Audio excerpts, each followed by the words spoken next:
आम्हाला न्याय द्या नाहीतर आमचा जीव घ्या. आशिष वाकोडे.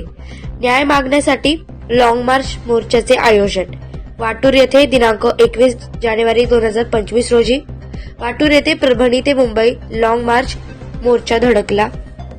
शहीद जवान सोमनाथ सूर्यवंशी, विजयबाब वाकोडे शहीद, संतोष अण्णा देशमुख यांना न्याय मिळवून देण्यासाठी लाखोंच्या संख्येने लॉंग मार्च मोर्चा वाटूर येथे आलेला असताना मार्गदर्शन करताना वाटूर येथील भीमसैनिक म्हणले की 5व्यांदा बहुमत मिळालेल्या सरकारला जनतेचा आवाज ऐकायचा नाही.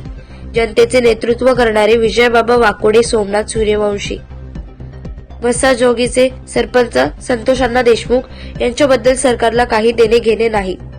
कोमिंग ऑपरेशन हे अमानवी, असंवैधानिक होते.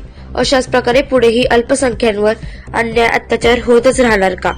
दुसरे कोणाचा पुन्हा सोमनाथ सूर्यवंशी होऊ नये, संतोष अण्णा देशमुख होऊ नये यासाठी लॉंग मार्च असून जोपर्यंत सरकार या तिघांना न्याय देणार नाही तोपर्यंत आम्ही मुंबईकडे जाण्याचा प्रयत्न करणार आहोत, असे सर्व वाटूरकर आंबेडकरवादी म्हणाले. अजिंक्य महाराष्ट्र न्यूज सोबत प्रतिनिधी नामदेव मडपे, जालना.